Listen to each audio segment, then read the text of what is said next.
두세 사람이 내 이름으로 모인 곳에는 나도 그들 중에 있느니라. 아멘. 약속하시고 지금 이 시간 우리 가운데 우리와 함께 우리 안에 거하시는 참 좋으신 예수 그리스도를 찬양합니다. 아멘. 저번 주에 저희 노예가 있었습니다. 노예가 있었는데 노예 참석을 하고 이제 같이 모임을 갔던 중에 화장실에 제가 가게 됐는데 화장실에서 한 목사님을 마주치게 된 거예요. 이렇게 마주칠 수 있잖아요. 했는데 목사님이 그러시는 거예요. 원주에서 사역하신다면서요? 예. 라고 그랬더니 코로나로 힘든데 교회 성도님들 잘 나오세요? 하고 그러셔서 그래도 성도님들이 잘 나오세요? 라고 대답해줬더니 등록을 안 하시죠? 그러시는 거예요. 네. 저희가 성도님이 유명한 분들이셔서 예배 드리러 오시는 분들이 계신데 등록은 안 하시네요. 라고 얘기했더니 개척교회를 하면 원래 그래요. 개척교회를 하면 원래 오셨다가 부담되셔서 등록을 못 하세요. 그런데 조금만 기다리세요. 그러면 그 어려운 환경 속에서도 등록하시는 분들이 생깁니다. 그리고 그분들을 통하여 교회가 세워져 갑니다. 라고 얘기를 하셨습니다. 참 위로를 받지요. 그 누구에게도 듣고 싶었던 말인데 그 목사님이 그렇게 해주시는 그런 말이었습니다. 우리들이 코로나라는 현실을 겪으면서 삶의 전반적인 면에서 안 좋은 영향을 받고 있습니다. 집 밖에 나오지 말라고 하니 가정이 돈독해질 줄 알았는데 이혼율이 사상 최대치를 경신했다고 합니다. 그리고 코로나만 끝나면 일상이 행복해질 줄 알았는데 전쟁으로 물가가 계속 상승하는 중이고 다음 달에는 석유값이 다시 오른다고 합니다. 그래서 많은 사람들이 걱정하는데 많은 사람들이 걱정을 합니다. 그리고 교회는 성도님들의 30에서 50%가 줄었다라고 얘기를 합니다. 저희 교회처럼 유지를 하는 교회는 없다라고 말을 합니다. 그런데 지금보다 더 안 좋았던 적이 있습니다. 지금보다 많은 사람들이 교회를 떠나고 사회는 더 안 좋은 방향으로 사람들이 생각하며 지내던 시간이 있었습니다. 언제냐면 세계 1차, 2차 세계대전이 끝난 직후였습니다. 하나님이 살아계시다면 이런 일이 일어날 수 있습니다. 라고 말하며 전 세계의 수많은 청년들이 교회를 떠났습니다. 그들은 미국의 히피족이라는 그런 족이 생겨났는데요. 탈사회적인 생활을 하는 사람들이라는 의미로서 미국을 중심으로 반체제, 자연창의의 사람들을 말하며 기성의 사회통념 제도, 가치관을 주장하고 인간성의 회복, 자연의 귀 등을 강조하는 반사회주의에서 평화주의자들입니다. 그때 사람들은 미국 교회가 없어질 것이다 라고 이야기를 했습니다. 왜냐하면 마약과 오늘만 살자라는 사람들이 바닷가와 정말 공원에 모여서 놀았기 때문입니다. 정말 그렇게 되는 것처럼 보였습니다. 그런데 어떻게 되었나요? 약 100여 년이 흐른 지금 다시 미국은 부흥운동이 일어났고 다시 교회가 세워지고 미국은 다시 부강해졌습니다. 어떻게 이런 일이 가능할까요? 그건 교회의 주인이 예수님이기 때문에 그렇습니다. 수많은 교회가 오늘 닫아도 수많은 성도님이 교회를 떠나도 하나님은 오늘 우리의 삶을 주관하시고 이끄시며 주님의 일을 하십니다. 이것을 알면 교회에 소망이 있습니다. 왜냐하면 교회의 주인은 예수님이시기 때문입니다. 인생을 살다가 답이 없을 것 같은 상황이 오기도 합니다. 그런데 조금만 빨리 연락해 주셨으면 좋겠습니다. 하나님께서 나와 함께 하시고 나와 동행하시고 나의 어려움을 돌보시며 나의 어려운 시기 빨리 지나게 해주셨으면 좋겠다는 생각을 합니다. 코로나라는 것이 저에게만 해당되는 것이 아니고 성도님들도 힘드신데 좀 빨리 도와줬으면 하는 생각과 기도를 하게 됩니다. 이런 질문을 하박 선지자가 하나님께 합니다. 그리고 하나님께서 그 질문에 대답을 해주십니다. 본문의 말씀을 통하여서 채움 세 번째 시간 인생의 질문에 하나님의 답으로 채워져야 합니다. 라는 제목으로 이야기를 전하려 합니다. 우리가 지내면서 알 수 없는 이유로 해야 하는 일과 왜 해야 하는지 정말 해야 될 일인데 이걸 왜 해야 하는지 알고 한다면 좀 더 적극적이고 좀 더 잘할 텐데 그런 과정을 설명해 같이 한다면 좀 답답함을 느끼곤 합니다. 말씀을 통하여 주님이시는 인생의 질문에 답을 찾아가시는 저와 성도님이 되셔서 좀 더 하나님의 일을 기쁨과 감사함과 정말 오늘 주신 평안을 누리며 살아가는 은혜가 넘치는 저와 성도님이 되길 믿습니다. 하박서는 BC 610년경에 쓰인 서신입니다. 당시는 아수르가 세계의 패권을 주던 시대였고 북이스라엘은 정말 멸망하였고 정말 이 남유다만 정말 바람 앞의 촛불처럼 정말 풍전등화의 시기를 겪고 있었습니다.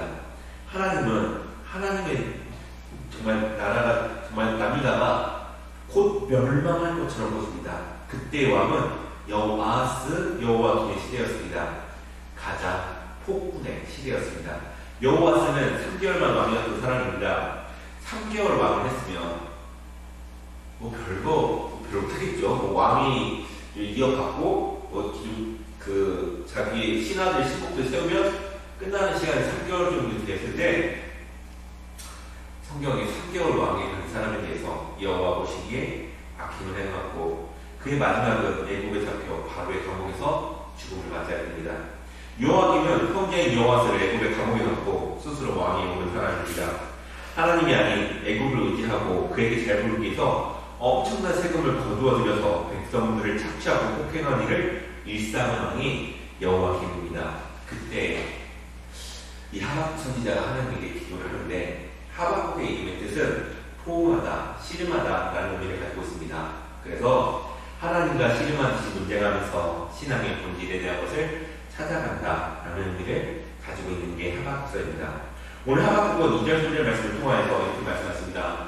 여호와여 내가 부르짖어도 주께서 듣지 아니하시니 어느 때까지입니까? 내가 강포를 말미암아 외쳐도 주께서 구원하지 아니하시나이다. 어찌하여 내게 최악을 보게 하시며 폐악을 눈으로 보게 하시나이까? 덕탈과 강포가 내 앞에 있고 변론과 분쟁이 일어나리나이다. 아멘. 이 시대를 바라본 하박국이 강포라고 얘기를 합니다. 강포로 말미암아 강포에 덮여서 정말 이렇게 되었다라고 합니다. 강포는 우악스럽고 사납고 불과 판치는 상황을 강포라고 합니다. 왜 하박국이 이런 이야기를 하냐면요.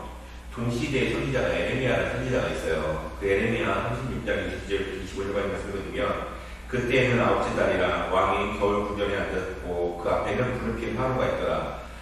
여호디가 서너 쪽을 난독하며 왕이 매듭할 것을 하여 베어 화로불에 던지며 두루마기를 모두 태웠더라. 왕과 배신한 이 모든 말을 듣고도 두려워하거나 자기 옷을 찢지 아니하였고 엘라단과 딜라야와 그마리아가 왕께 두루마기를 불사르지 말도록 아뢰어도 왕이 듣지 아니하였으며 아멘.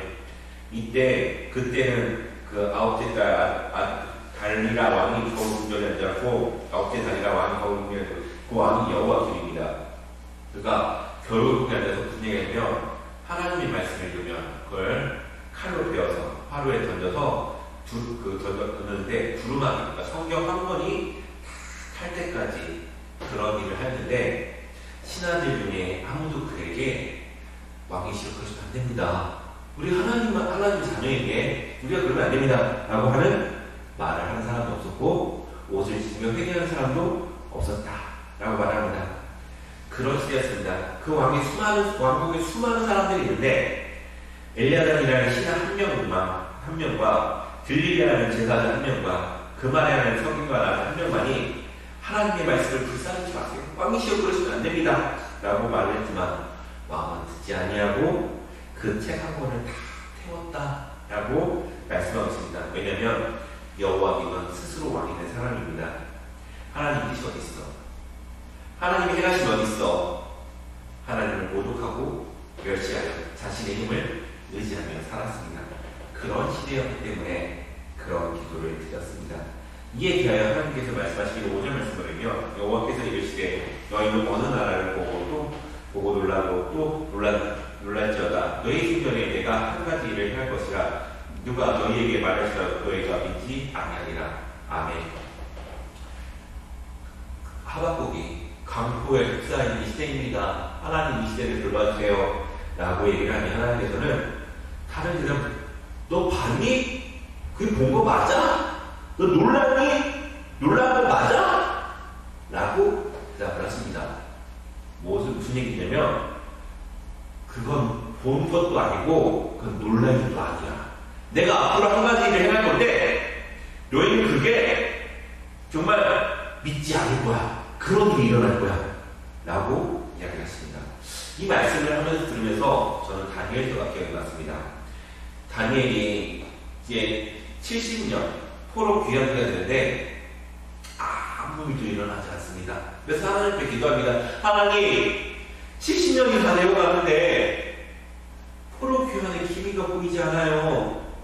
이 포로 귀환 어떻게 해야 하면서 하나님께 기도를 하고 기도를 마치고 그 다음 장에 뭐라고 하냐면 그들이 포로 귀환이 일어난 이후에 하나님께서 다니엘에게 뭐라고 했냐면 다니엘아, 이스라엘 백성이 포로 귀환하는 게 중요한 게 아니야.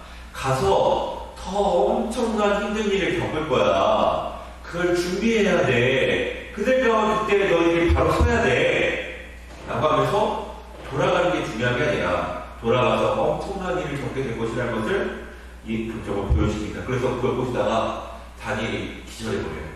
얼마나 그 환상을 보는데 감당할 수 없는 그 환상 때문에 다니엘이 기절해버려요. 그래서 천사가 그걸 깨워서 설명을 해줘요.